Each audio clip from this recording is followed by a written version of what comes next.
Good evening, ladies and gentlemen. My name is John Johnson, and welcome to our live. We are live here from the range in beautiful Cape Coral, Florida. If you don't know who I am, I'm a firearms trainer in Cape Coral, Florida, and we teach people to shoot. We specialize in you. We specialize in the first time shooter. We opened this YouTube channel many years ago to motivate, educate, and entertain, and I hope that we do that this evening. We've had a great week so far. It's only Tuesday, but I hope you have been having a great week.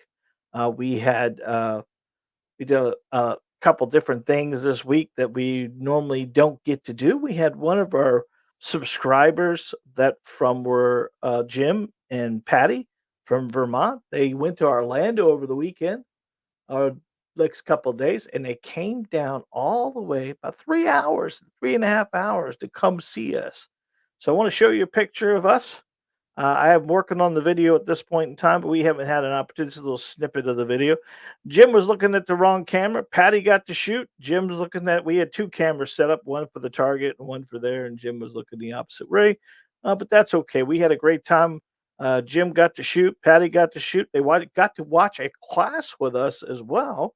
Young lady came in and wanted to do a training class with us, and I asked her if Patty and Jim could tag along and watch, and they learned a little bit there. Both of them are new to shooting.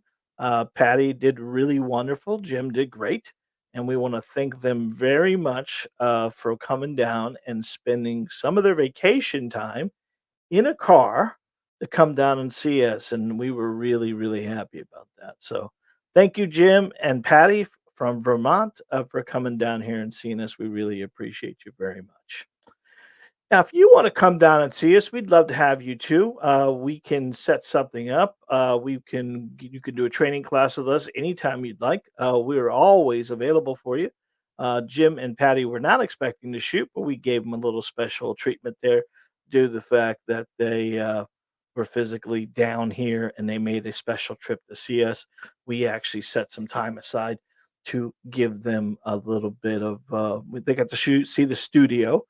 We call it the studio. It's a wall with the back wall here, and they got to see the range studio as well, and they got to watch us do a little training class and everything else like that. It was kind of cool. We liked it very much. So if you get an opportunity, you want to come down and see us, you can always send us a message and let us know you're coming, and we'll make sure we're available for you. Maybe even set something up special for you like we did, Jim and Patty. Jim and Patty, I hope you have a wonderful time in Disney World. Thank you very much from the bottom of the Johnsons' hearts. We appreciate you very much. All right, so this week we had a couple different things that went on. Last week we got one of our subscribers having a little problem with shooting a pistol. He was shooting his weapon left and high. It's very uncommon to shoot a weapon high. So I did a special video for him. And here's a picture of that thumbnail. We just did it for him, and he said, "I'm a right-handed shooter and right-eyed strong. Lately, I've been pulling my shots up and to the left." And I broke down what I thought was his main problems, and I sent this directly to him as well as did a video for anybody else to watch.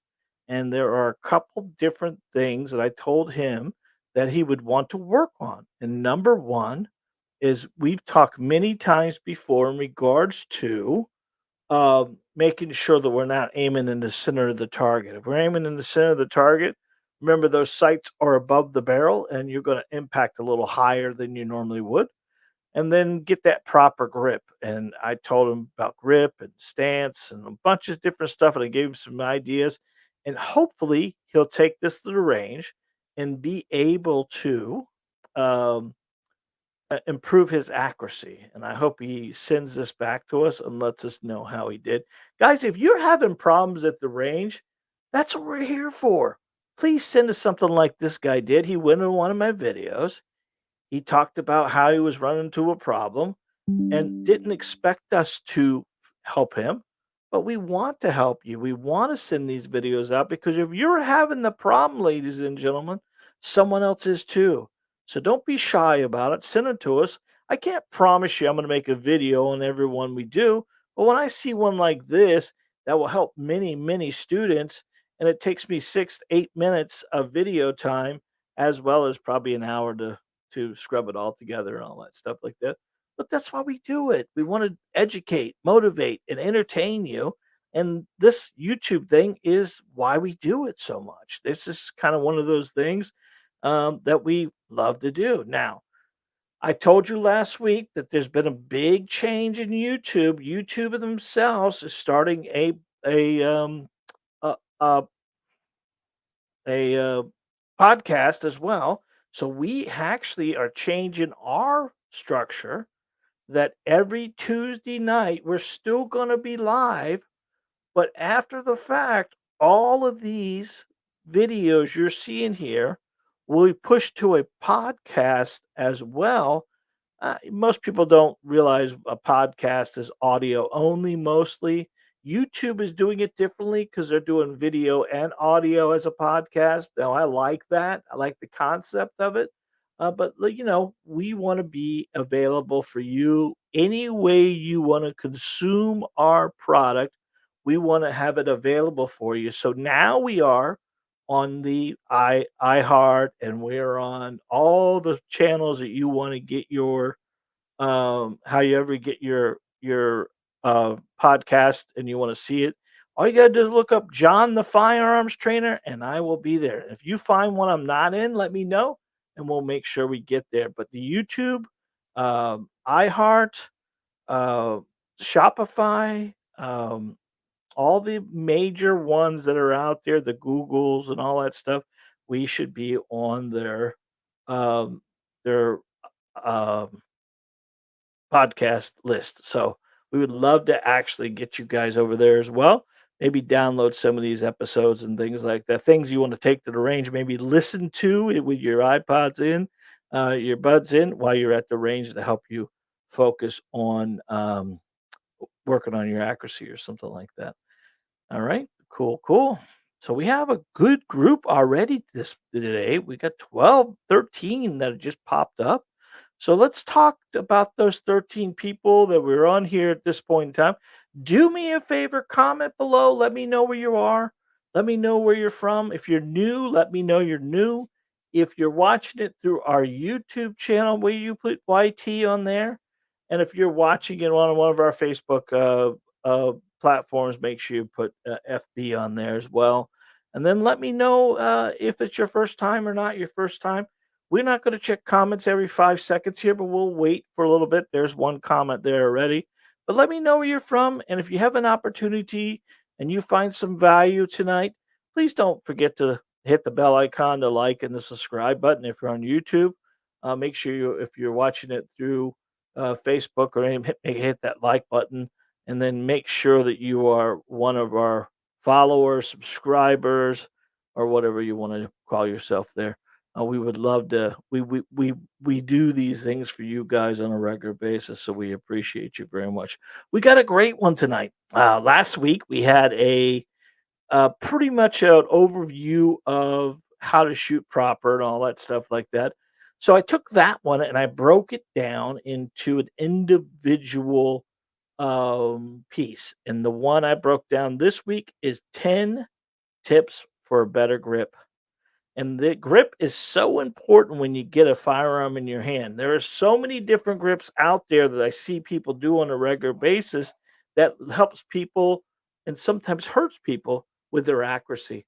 And we want to walk through 10 of these things to make sure you got a proper grip. Now, I need to send special thank you to my baby boy, Jacob. You're going to see his hands all in this video. And Mr. Jacob does not want to be in front of the camera at all. But sometimes I can catch his hands in front of the camera. So thank you, baby boy. I love you very much. And I'm sorry your hands are gonna have to be in this video, but they don't want to see my hands. It's hard for me to take the picture and hold the weapon as well. So we've got a great little show here for you, and we're gonna get started. We got 4 comments. I'm gonna hit those real quick. Make sure people know that we appreciate them. Natasha, mom. Hello, Ralph from Brazil. Beautiful. Hey, Ralph, how you doing, buddy? Tom from New Hampshire. Thank you, YouTube. And Gary Clancy from Northwest Florida on YouTube. Thank you, Gary. Glad you're here, guys. Enjoy the show. If you have any comments tonight, keep looking at it. If I say something you don't understand, pop them in there as well. Hey, Chris, welcome back, buddy. Oh, here we go. The Super Bowl champions. Chris, I know, buddy. I know. He's a Kansas City Chiefs guy. But we're glad you're on. Glad you're on, Chris. Thank you very much. All right, so let's go ahead and pop up the PowerPoint presentation. Let's see if we can get this up and maybe put me on the side. I kind of like this one better. There we go. How's that? Or do I need to be on there at all? I don't know if I need to be on there. I'm gonna take me off there, so I can go full screen. Hit full screen. There we go. Tips for improving your handgun grip by yours truly, John Johnson, the firearms trainer.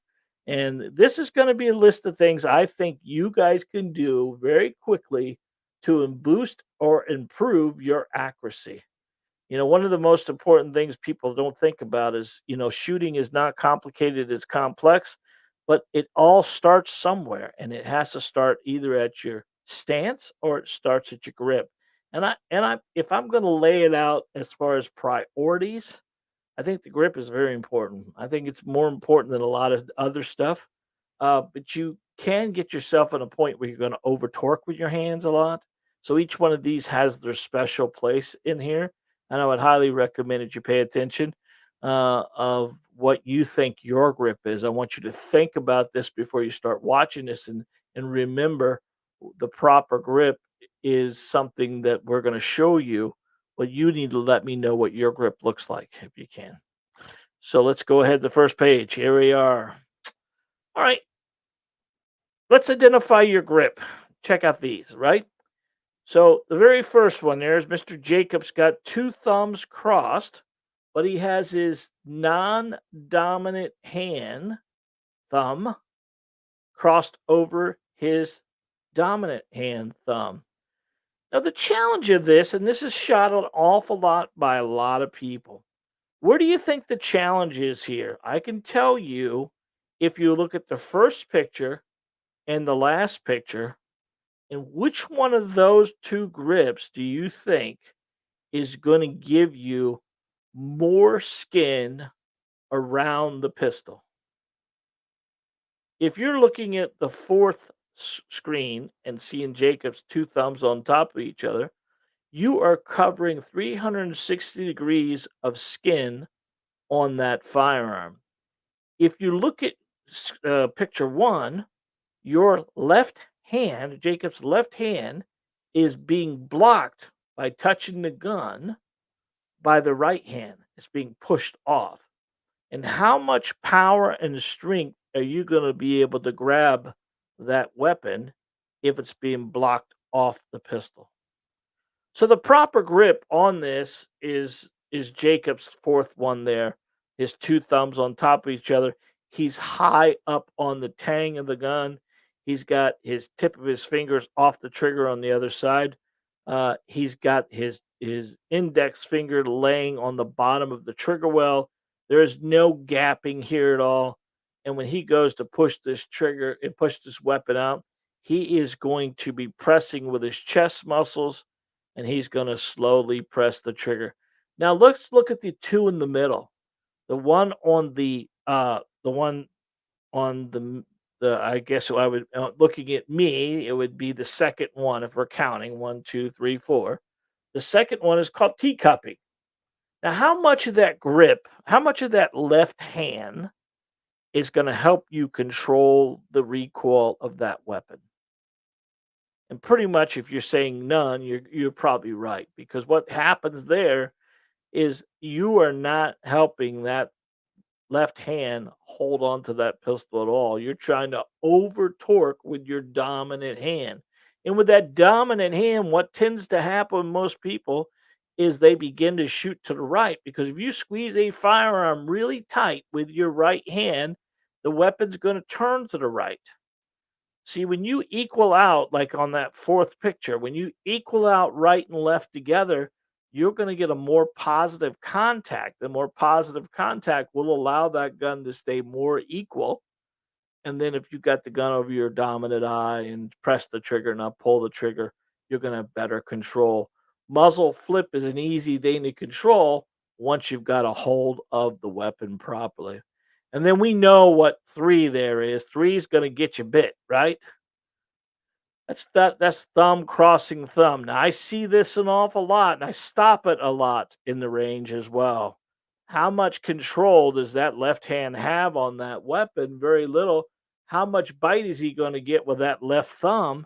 He's going to get a big bite, right? Because when that slide comes back and hits that thumb, that's going to be terrible. Here's the challenge of that. If you really think about that, when I grab that weapon and I hold down closer to my arm with my left thumb, I would get away with it. And then I would do it again and maybe hold a little higher. And then I do it again and hold a little higher. And by the fourth time I did it, that that slide's going to come back and hit my thumb and maybe cut me. And you're going to be using some of my band-aids back there. And at that point in time, you're going to ask yourself, what the hell happened? I got away with it. I was shooting properly.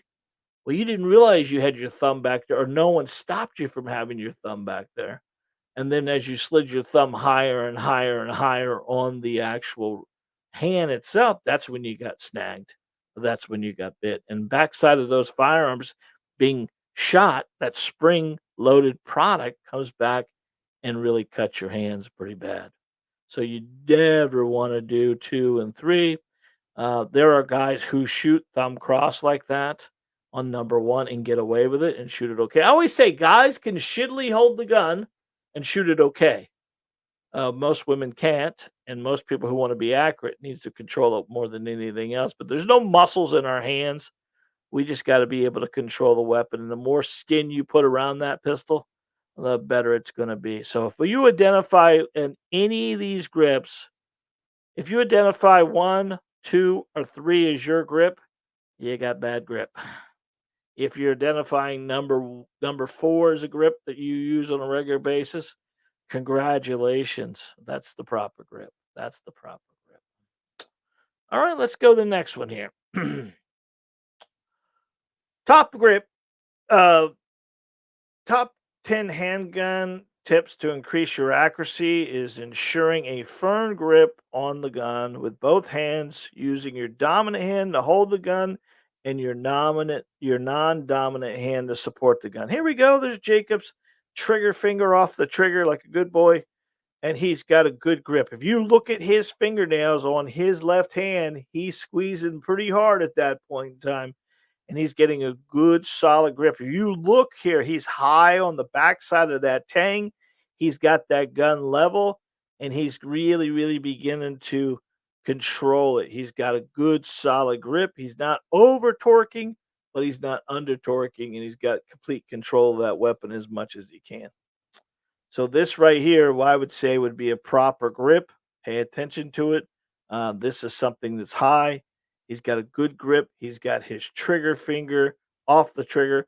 But if you look at his left hand, he's got the trigger well resting on his his uh, his pointer finger on his left hand, and he's not grabbing that trigger well with his tip. A lot of guys want to take their trigger finger and wrap around that trigger well. A lot of people think the Glock itself is flat up there for a reason, but the more you put your finger out and try to grab that trigger well, the more you're going to cause manipulation of the pistol as well.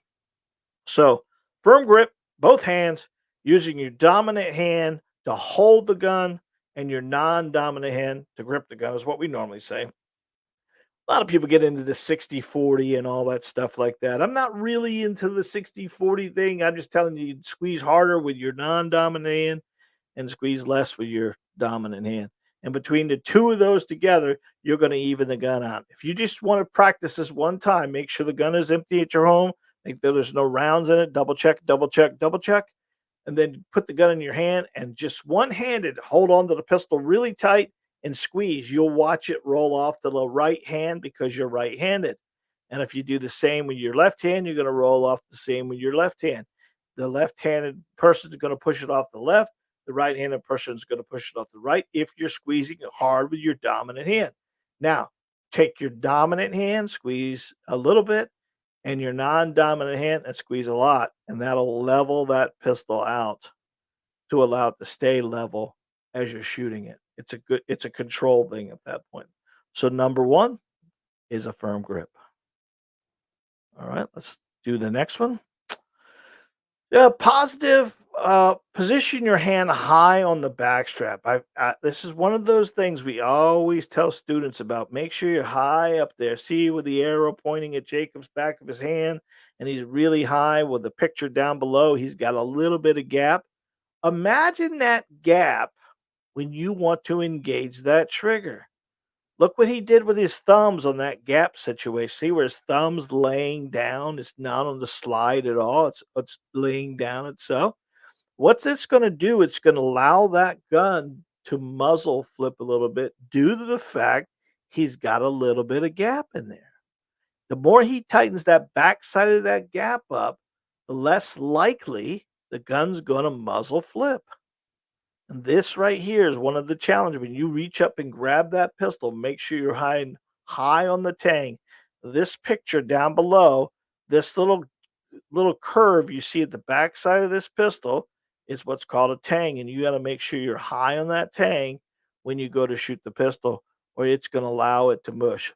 Position your dominant hand high on the backstrap and keep your grip high as possible to reduce recoil and muzzle flip. Very good. That's a nice grip there. Good way to go, Jake. All right.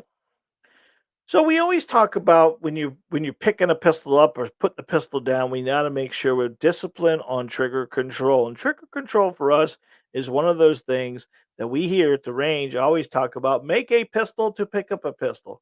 If you just grab your hand, put it out in front of you, and make that pistol, and every time you pick the gun up or drop the gun or set it down or go to grab it, you're going to keep your finger off the trigger, and you maintaining this trigger discipline is more important than anything else today. If you're a really great shooter and you're excellent you're so great with everything, but you suck at safety, you suck. So we want to make sure that we work that discipline or trigger control as much as possible, keeping your finger off the trigger till you're ready to shoot, and always maintain trigger discipline is so important. Now, here's a little caveat to that, and this is one of the things I don't really I'm not saying it's wrong. I'm not saying it's more challenging when someone's at the range and they are pointing the weapon down range and they're shooting and they engage the trigger and they take their finger off the trigger to set your sights up to engage the trigger again. And then you set your sights up and then you engage the trigger again. I understand the concept of that, and I appreciate them being trying to be as safe as possible. But the moment you take your finger off the trigger in a range situation, not home defense, not walking around with it, not anything else, I'm talking about at the range itself, you want to have a good cadence when you're engaging the trigger. And when you remove your trigger finger off the trigger between shots, you're restarting yourself, and it becomes a little more challenging to be disciplined at that point in time. So, my recommendation is put 5 rounds in the weapon, shoot the 5 rounds, make sure you have a good, solid cadence when you're engaging the trigger. I kind of give the students a 1, 2, 3. One is sticking your finger on the trigger. Two is applying pressure. Three is the weapon cutting. And then once that weapon cuts, we want to start back to one again. 1, 2, 3. 1, 2, 3. And at three, the weapon should be cutting and it's level. The gun goes to level. We level the pistol out and we engage it again. But if you're 1, 2, 3, 4, and then you start over again, right? So we're picking the gun up, finger off the trigger. Number one, we're putting our finger on the trigger. Number two, we're slowly pressing the trigger. Number three, the weapon fires. Then we take our finger off the trigger. Then we go back to doing it over and over and over again. And that's kind of one of those deals. I'm not saying it's wrong. I just think it helps you to get into a role if you keep your finger on the trigger when you're at the range and the weapon is loaded, pointed down range in a safe direction, if that makes sense. And that's I hope I explained that well enough. So maintaining a good trigger discipline is probably the a real important thing. All right, so equal number 4 is equal amount of pressure in both hands. And I wanted to show you this because when I show you Jacob's grip, he's got 300, this one in the middle, he's got 360-degree skin around this pistol. When you have your thumb tucked, look at that bottom picture. Look how much skin's away from that gun. And you know what a firearm is? A firearm is a bully. Whatever you give the firearm, it's gonna take. So if you're not high on the tang, it's gonna wanna flip muzzle flip on you. If you're not controlling the weapon with a good solid grip, it's gonna run a roll in your hand, right or left or anything. Now, we have exaggerated a little bit of this grip that Jacob has this. I've never seen him have a gap like that, but if you look deep into that gap there, what's tucked in there is that thumb, and that thumb is blocking Jacob's hand from wrapping all the way around it. And if you have that grip where you tuck your thumb, this is one of the challenges of tucking a thumb is you're not getting a solid grip with your non-dominant hand. And keep in mind, guys, if you're left-handed and you're left eye dominant, you just switch all this stuff. We're fortunate enough that Jacob and I are right-handed and right eye dominant, and my oldest boy Johnny is right-handed, left eye dominant. So there's a little challenge for him once in a while, but he's figured it out. He shoots both ways. He's ambidextrous, and that's the way he does it. But if you can look at this grip, which one of these do you feel? Comment below. Which one of these do you think would give you the better grip? And if you're looking at the skin all the way around the gun, you are correct. 100%. 100%. All right, here we go. Make sure the thumbs are pointed towards the target, not cross over each other to avoid interference with the slide. Now, I can tell you, unless you're left handed and you have to shoot the gun with your left hand on the slide, that becomes a little, the gun world is a right handed world. Now, on this side of the weapon, on this side, not the other side, but on this side, those thumbs could be touching that slide, no issue. Now, you don't want any pressure with the thumbs. You understand? The thumbs are along for the ride. They're just there to be there. They're not doing anything for you. Where your grip is basically is in the hands, and obviously your trigger fingers engage in the trigger. But beyond that, the three fingers and the four fingers and the hands themselves pressing together is controlling it. Now, most men are going to use their pecs to control the weapon, where women's going to use a wrist and booty. We talked about that. But as you put the weapon driving it out like that, those thumbs can be on there. Now, when you have to grab this hand, you're left-handed, and you grab the gun left-handed. Your other thumb needs to watch this injector port to win the other side, and you want to be below that. And I'm not sure if I got a picture of one of those or not, but I'll try to identify one here in a second or two. But making sure your fingers are below that injector port is the key thing. Make sure your thumb's not in front of it, because when that casing comes out of there, it's going to want to come out of there, and you don't want your thumb getting in the way of it. Unfortunately, there's not a lot of um, uh, left-handed guns in the world. There's safety mechanisms and things like that, but the gun world is mostly right-handed world, which is easy for you lefties. You've been doing crap right-handed your whole life. It's simple and easy. The only thing I gotta teach a left-handed student really is to drop the magazine. And if you drop your magazine with your index, I mean, your pointer finger, no, your index finger, excuse me, you point index finger with your left hand and push the button with your left hand. You'll drop that magazine every time. Very simple, very easy. We did a video on that being left-handed. I did a whole video on shooting a gun one-handed because I had a class with a gentleman who had lost his arm. And he was right-handed. He lost his right arm and he wanted to get back to shooting. He said, "You think you could help me learn to shoot with my mechanical arm?" And he had a phone that would allow it to close and open and all that stuff like that. And we could adjust the power of it and things like that. The problem was it wasn't easy for us to get his finger in the trigger. So I just said, "Shoot, well, forget it, dude. We'll just shoot left-handed." "I can't shoot left-handed." "Sure you can." And we were able to get him to use his prosthetic to help him load the magazine. And on top of that, we were able to let him shoot the gun one-handed, left-handed, and he shot it well. So he just gotta, your mind will take over. And same thing here. When you get comfortable shooting, you lefties can do anything in the world. It's harder to get a right-handed student to shoot left-handed than it is a left-handed student to shoot right-handed. So if you have any comments or questions about how to get your magazine out or anything else like that with your left hand, we can do a video on that again. But I did do a video on that. Matter of fact, I did a video. I shot the gun left-handed. I loaded the magazine left-handed, and then I did a full video on doing it one-handed, left-handed, which was which was somewhat of a challenge, but I wanted to do it because I'm asking him to do it. I wanted to make sure I knew how to do it, and we just learned together, him and I, and it was pretty cool. I was kind of impressed on how easy he shot at that point. And by the way, guys, he was not shooting a 9 millimeter. He was shooting a 40 cal.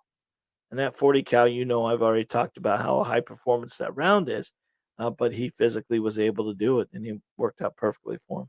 I wish the mechanical thing would have worked. It was been pretty cool because it was easy to get it, but we just couldn't get that trigger finger in there without having to manipulate it too much. It just didn't work. So his prosthetic wasn't there yet for that to work for us, but it was still pretty cool. And there's videos on that. All right, let's hit the next one. Maintaining a constant grip pressure throughout shooting session will improve your accuracy 100% there.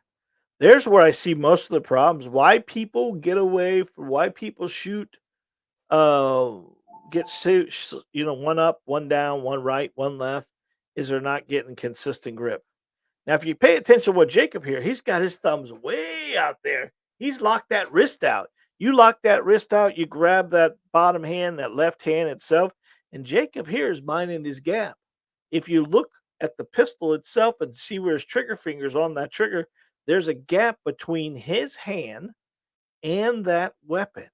And that gap's going to allow us to have a consistent trigger engagement without physically touching the skin of your trigger finger onto that weapon. The moment your finger crawls all the way in there, or the more your skin touches that firearm, or the more you're going to manipulate the pistol to the left.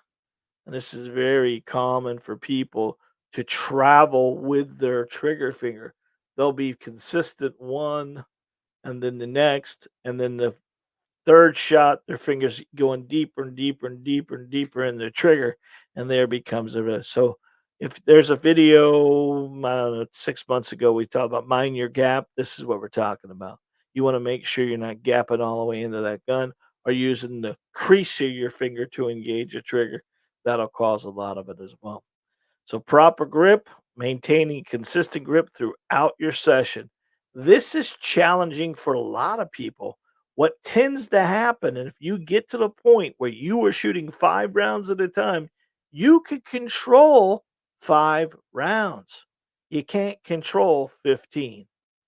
And if you're out there shooting 15 rounds in a target, a paper plate, or whatever it is, how much control do you think you have after the fifth round? If I told you there's 17 rounds in a pistol, 6 through 17 are probably just there along for the ride. They're not going to be there where you need. There's first 5 the most important in the magazine to begin with. Consistently concentrating on a 5-string shot on a regular basis will improve your accuracy more than anything else because at that point in time, you're able to control the weapon through the 5. Ladies, one of the challenges for you guys is you're not using your pecs like the guys are. You can't shittily hold the gun like the guys can. Usually, you need to hold your back muscles and your in your booty and get that gun out. Drive that gun out. You want to feel what this feels like? Take your dominant hand and push it out in front of you. Go ahead, do it. Take your dominant hand and push it out. And now take your non-dominant hand and pull back. You're pushing your dominant hand into your non-dominant hand, and you'll feel your back muscles start to fire. And when those back muscles start to fire, and you lean, you get your nose over your toes, that allows that gun to stay as level as possible. Last time you went to the range, how accurate were you and how much control do you think you had?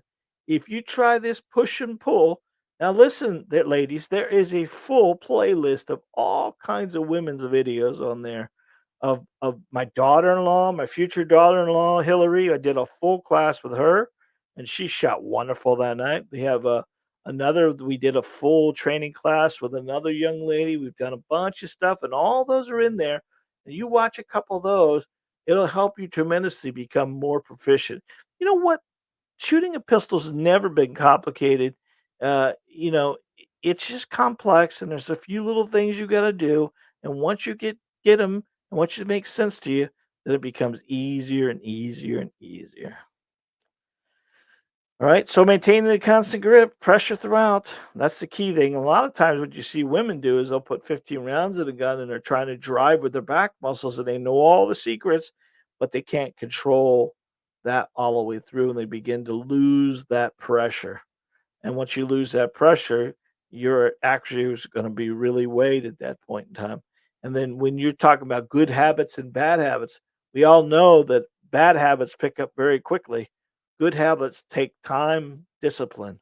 And the more you engage this trigger, you would need to make sure that we're making the best muscle memory we can and not doing anything that's going to cause us to to trip up or hurdle up because we want to be consistent.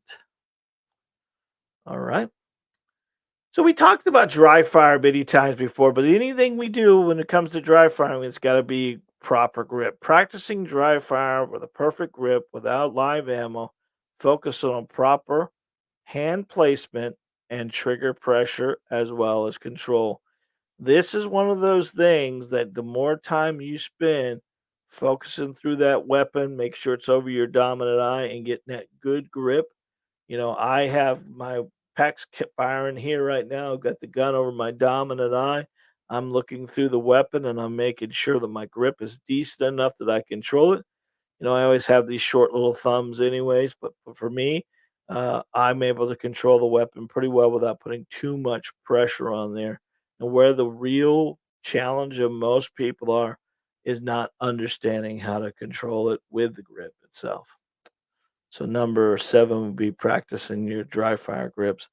That dry firing is such a thing that people don't think it helps very much, but it sure does. It gives you the ability to understand how much pressure you need to put on that weapon, trigger wise, to make the weapon cut.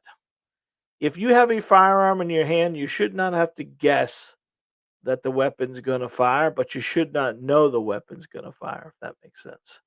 If I'm applying pressure to the trigger in a slow, consistent press back or trigger travel, then the weapon cuts, I'm not going to manipulate that pistol more than if I pull the trigger, then I pull the guns down. I've done many, many of our videos called The Shot Doctor. That's one of my personas. My son put me in a lab coat and a stethoscope. I can't believe he can say that word. And he did a thumbnail of me doing the shot doctor, and I take people's targets and identify what I think they're doing wrong on a regular basis. And if you look at your target's going to tell you what you're doing wrong. If you've got the weapon out in front of you and you're aiming in the center of that target and they're impacting low, then guess what you're doing? You're pulling the trigger. Now, pulling the trigger makes a lot of difference, but if that gun's at any angle, it can't be at an angle. It's got to be level. A level pistol shoots level. And a lot of times the grip helps us keep the gun level. And we need to really, really focus on these foundation points, right? Our grip, our stance, our trigger control, our sight picture, our sight alignment. We could spend weeks and weeks and weeks talking about all this stuff, but it's a manipulation of all of them together that makes you a better person, better shooter, more accurate with a pistol than it is just one thing. All right, let's go to the next one. You know what? I tell everybody times two thumbs forward, you thumb forward grip, and I get so much bullshit from the guys, the guys on YouTube that tell me I don't know what I'm talking about, and I'm a blowhard, I'm a fud, all this stuff like that. But realistically, if you put proper grip on any YouTube video, every one of them's got the same thing as here. But I don't want you to think that you have to physically there is a grip that's gonna work for you, and, as long as you can maintain a perfect or a accurate be accurate with a pistol, you can modify all these grips all you want as long as they work for you. But if they're not working for you, or you're not able to control it the whole time, then maybe you need to experiment with a couple different styles, maybe different grip styles, and find something that's gonna work best for you. Yeah, oh, I could tell you after teaching a crap load of people since 2013, this is the grip that I have got people to do. The NRA kind of laid this grip out to everybody many years ago. The United States government uses this grip. Most of the sheriff's department uses this grip. It is something that's going to give you the best control you can. They call it a couple different things: thumb forward grip, combat grip. What it really is when we talk about experimenting, it's how much pressure or not pressure when you watch these guys on YouTube, like myself, I don't put a ton of pressure on a weapon. I don't. I have a little bit of mass, so when I go to run this gun, my kids, my students say the gun doesn't move at all. I'm not driving crazy with the weapon, but when I have a student here for the very first time shooting a pistol, I want them to drive that weapon as hard as they can. I want them see them shaking at the end. We can always back it off at that point in time. But if we don't let them see a proper grip to begin with and let them see that the weapon should not muzzle flip or not go up and not flop all over, then it becomes something that they have to identify the grip that's going to work for them. And somewhere between what I'm giving them and what they bring to the table, it's going to be the grip that's going to be. So experiment with different grip styles and stance to find the that works best for you. Because a lot of guys want to stand with one foot back and one foot forward, and that is not a good stable stance. Now, many years United States, the cops, all the people were standing in that Weaver stance because it was an easier way to put the gun over the dominant eye. You had your dominant hand out, you had one foot back, but it did not give you full protection if you're wearing a bulletproof vest. Because if you have your sides of your body open, there's no bulletproof there. So when you wear a bulletproof vest from your back to your front, those side panels don't really stop a bullet. So you want to have your 2 feet shoulder width apart, bouncing on your knees, and it allows you to move right, left, forward, and backwards. But you can have that right foot, if you're right handed, canted back maybe a little 6, maybe 3 or 4 inches less than your front hand, I mean, your left foot. You could do that, but the moment you have your 1 foot back and 1 foot forward, you're gonna put yourself in a position where a lot of people do that 'cause they think it's gonna help me be stable, but if you've got all your weight, shifted to one side when that weapon rolls, it causes more rolling backwards. When your feet shoulder width apart and you have your feet shoulder width apart and you're leaning forward just a little bit to transfer the weight to your toes, then you feel when the gun goes or the recoil happens that you're soaking up the recoil a little bit more than someone who's standing on their heels and letting a gun fire. At that point in time, the gun's going to tip you back a little bit. And this is a lot of that when it happens for women because women are trying to do everything they can and they're not using their pec muscles to control the weapon. They're using their hands to try to control a weapon, and this becomes a challenge. Yesterday, we had a young lady in here. I've seen her a couple times, and I was watching her shoot through the cameras, and she just was not. She was almost there, but not there. And I went back there and I gave her the drill. I put the gun in her hand, I had her hold on to it, I lifted on the front of the weapon and had her apply pressure as much as she could. And then within 10 minutes of her back there, she came back up and said, "That changed my whole thing, man." My accuracies were on target at that point in time. And those are the little tiny things, and her grip was perfect, and her stance was good. She wasn't getting rocked back when she shot the 9 millimeter now, because she had her feet shuttle width apart underneath her body, and she transferred her weight to her toes and not in the full foot. And that becomes a lot of times you step 1 foot back, you're not transferring that weight the way you think you're doing. You're having the full foot with the transfer. So to give you an idea what I'm talking about, what I want you to do is when you get an opportunity, is to stand with your feet shoulder width apart. Make sure they're about shoulder width apart. And what I want you to do is that I want to lift your heels just enough to get your heels off the ground, but you not fall forward, and then just tip your nose just a little bit forward. At that point in time, that's the balance we want when we shoot a pistol. So we always talk about, I give it an idea of being at the beach with no shoes on and digging your toes in the sand. If you dig the toes in the sand and lift your heels, that's what we're looking for. That's the feeling. Getting that nose over the toes and just controlling it. It'll allow us to keep that recoil management to a minimum. All right. Seek professional training. This is probably the thing you should do very first before you go anything else. But, obviously, we are a firearms trainer. This is what we do for a living. We work, every class we start with its grip, its stance, its trigger control, its sight picture, its sight alignment, and we want to make sure that we're starting them off with the greatest foundation you can. If you think about building a house, ladies and gentlemen, they don't do roof first. They got to build that foundation. They got to scrape that ground. They got to lay the tie beam. They got to do all that stuff, but they can't do any of that stuff without having a good foundation first.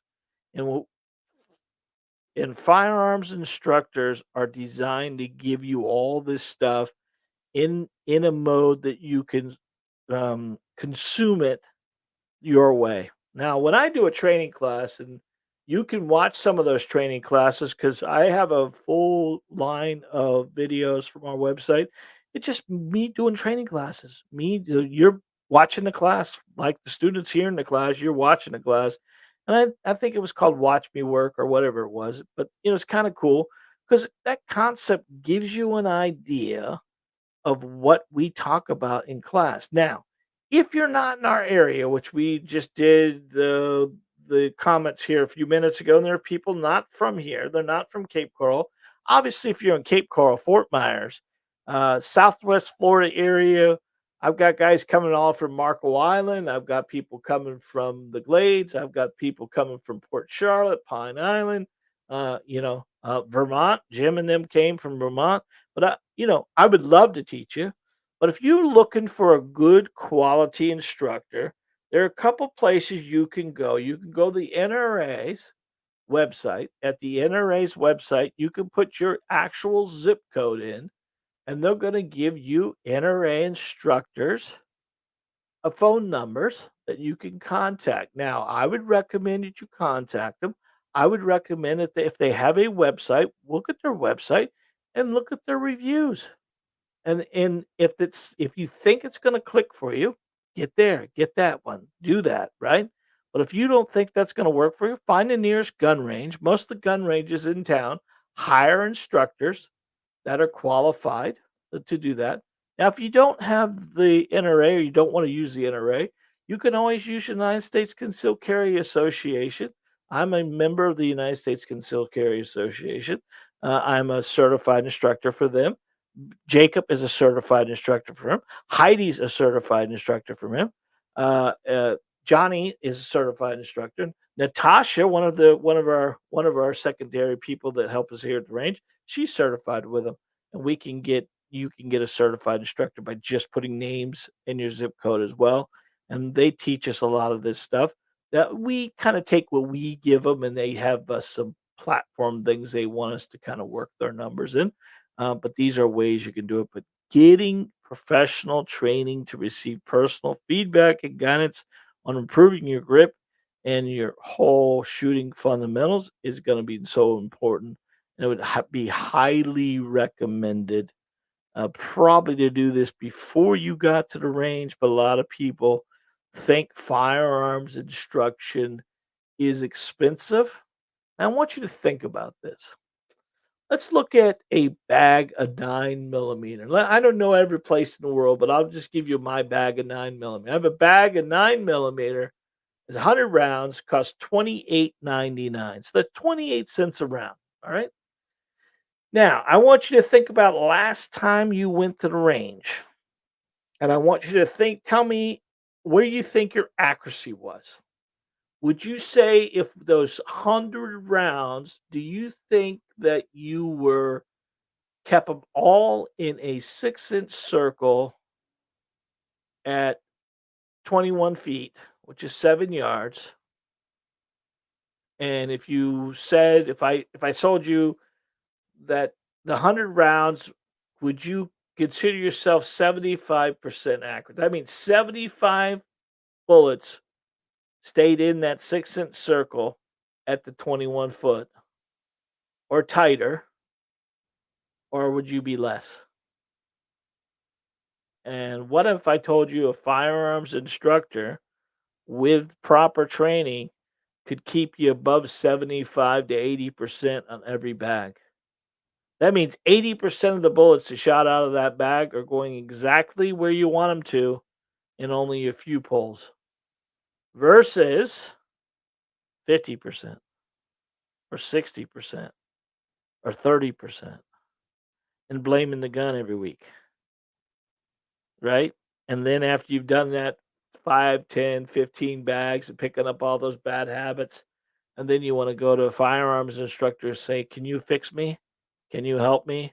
Now I've got to break all those bad habits and try to put in all the good habits versus spending money on an instructor to get you started to begin with. Now, us here, we always, because we have multiple income streams, we have multiple things.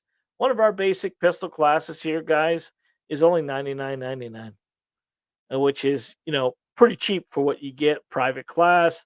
If you don't own pistols, we give you the pistols.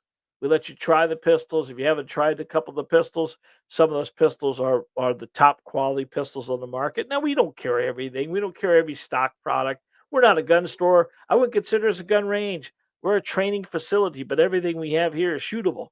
So when that student comes in and want to shoot a Smith and Wesson, or they want to shoot a Sig, or they want to shoot a Glock, we're going to have it. We're going to give them our opinion, and you're going to be able to tell what you like before you even take it home. You know how many people buy guns and never shot them?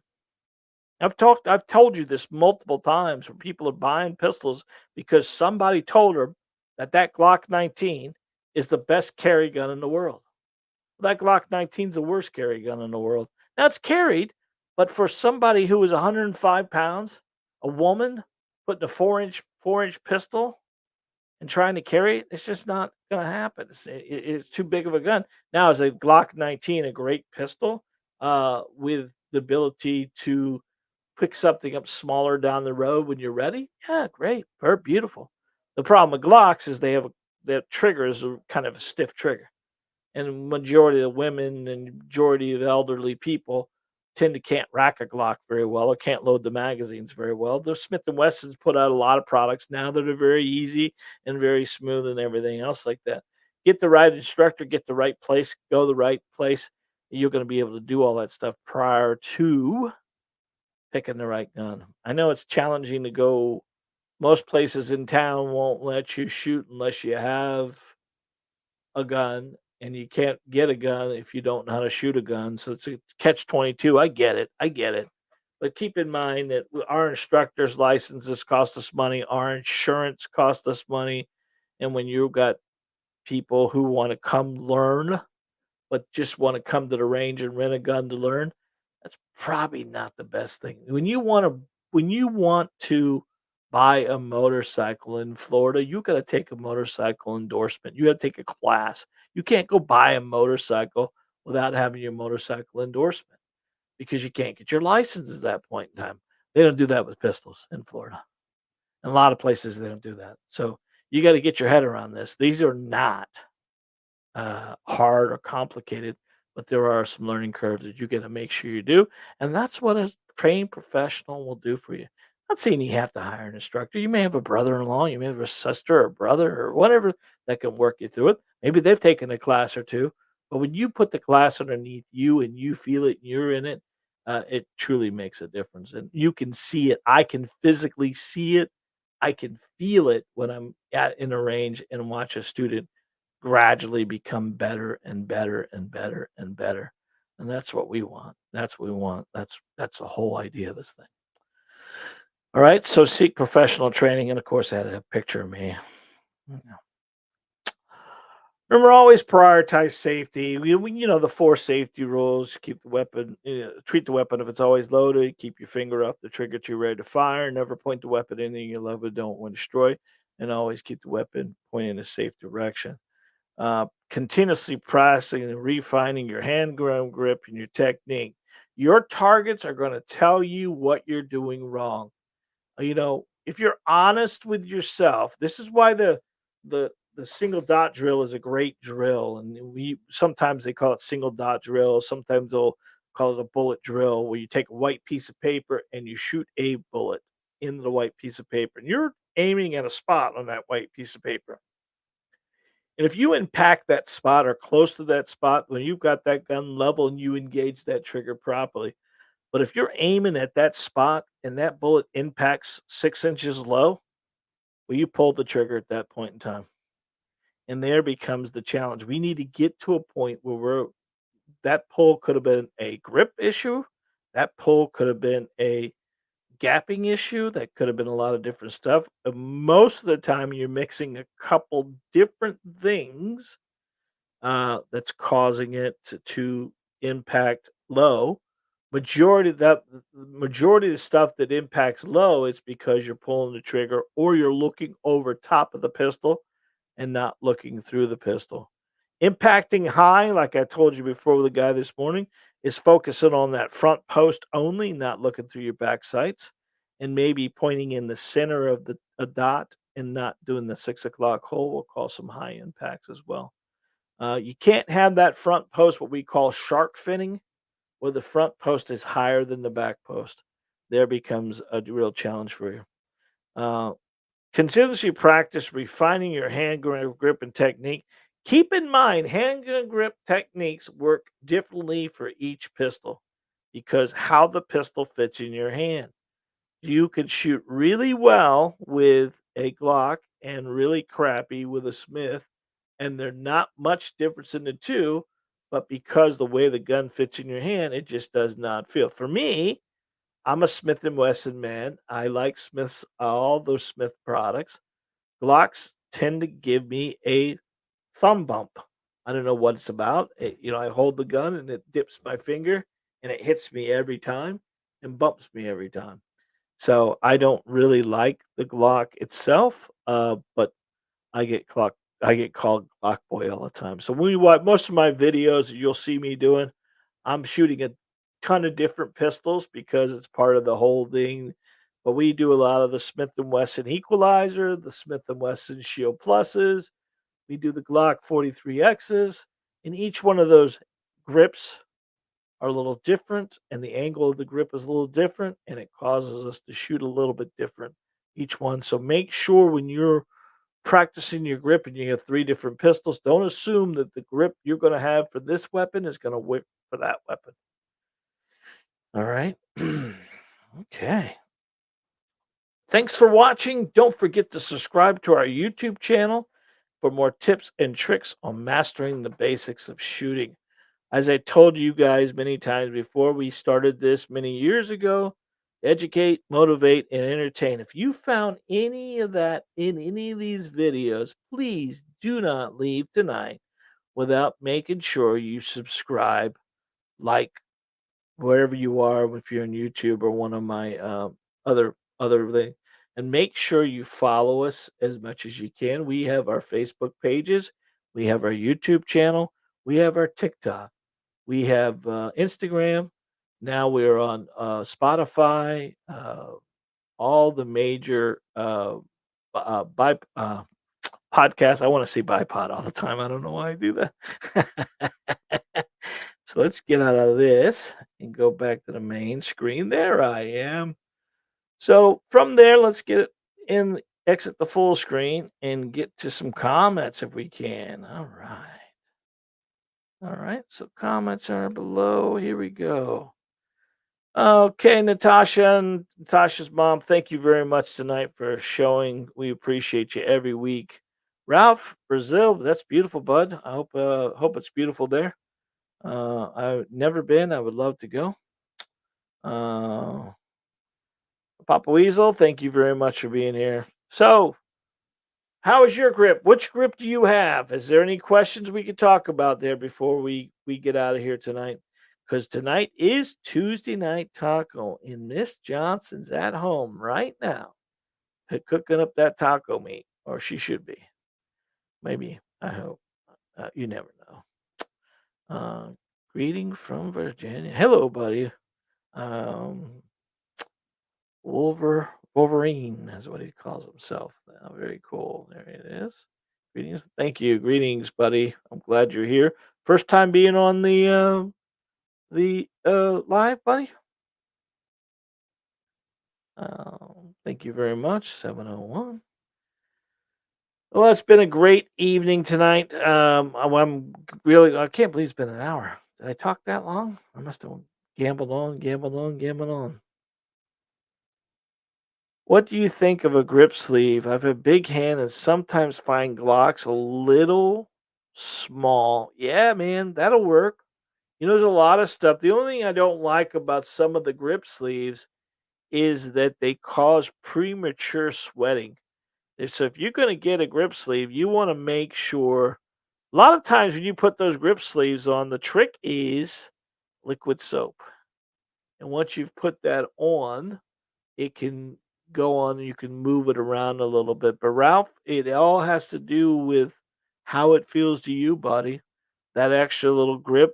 Back in the day when the Gen 3s and the Gen 4s and guys with big hands, they actually physically, when the Glock family, those finger grooves didn't work for guys with big hands. Big hand guys hated those guns because that grip was not where it needed to be, kind of deal. But there are a lot of manufacturers that make grip sleeves that works for. I don't see a problem in it. If it makes you more accurate and helps you tremendously, I would really, really recommend you try it. I wouldn't spend a ton of money on them to make sure that if they don't work, then it becomes something else. But definitely, Ralph, if you had an opportunity, I'd like to know which pistol you're shooting. There might be a pistol you can pick.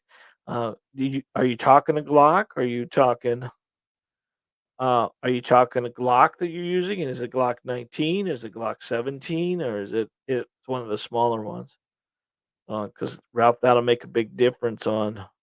Oh yeah, the 34 Gen 5. Yeah, yeah, yeah. That's not. Yeah.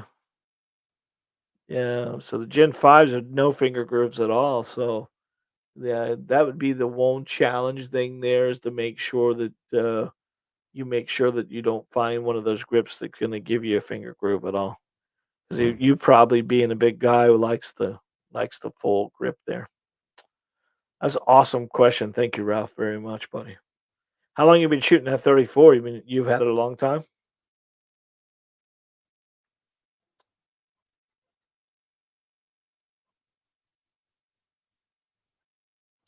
Let's see if he's still commenting. Well, we've had a great night. We had 14 people consistently all night. That's pretty awesome for me. Now we are going to take this live and we're going to make it a podcast, make it an audio only situation. and it's going to be put on our podcast as well. And you can always watch the podcast through our YouTube channel.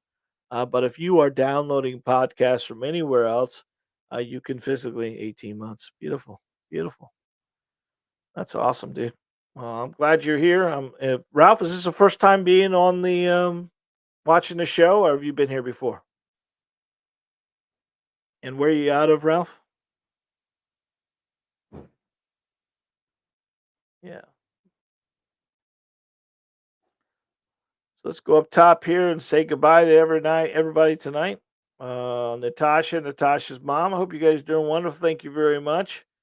We had a guy comment earlier about when it starts, and it starts every Tuesday night. The live is every Tuesday night at 6 o'clock, rain or shine, and we have different topics and different things that we talk about here in these lives we're doing. And then last 2 weeks ago, 3 weeks ago, YouTube opened up the podcast thing. So we took our live playlist and made it a podcast, but it's a podcast audio, not a real podcast, because audio is more video formed. Now, the YouTube podcast link allows you to watch the podcast or download the podcast or download the video. Where if you use the YouTube Music subscription button, but if you want to use Shopify or iHeart or any of those other, everything else will be downloadable audio. But there's a picture of us and everything else like that. We'd love to have you as well. I'm hoping this. It seems to be people are liking it because we're getting a lot of downloads from it. So kind of cool. I didn't know if it was going to fly the way we wanted to. Oh, Brazil. Ralph's from Brazil. Beautiful. Okay. Natasha, Ralph, Tom from New Hampshire. Thanks for watching, from Tom. Appreciate you very much, buddy. Gary from Northern Florida. Chris, Papa Weasel, Wolverine, Ralph. Many things. Great advice. All right. So, as we said, we're over an hour and 8 minutes. That's kind of what I'm trying to put these at 8. That way, that at 1 hour, it try to makes it easier for me. Let me go ahead and punch out this music for me. Close it out. Until next week, guys. God bless you guys. I love you very much. Thank you for your support. I will tell you, we just went over 28,000 subscribers. And for a small mom and pop, 2 years ago, we started this thing, we had 37 subscribers. And now we're at 28,000. We're getting about 15,000 views a month, which is, I can't even believe that at all. We were doing a lot of shorts. Now we're doing these lives. We're going to pull these lives, and then we're going to do the the the podcast and a lot of different stuff. But we're doing all this stuff for you. So if you find or need us in any way possible, or you having a problem at the range, you can always send us some information, and we'd love to put something together for you. And there is no, we want to do things to help our students. Until next time, guys, God bless, be safe, and remember, you are your first line of defense. I love you guys very much, and we'll see you next week, God willing.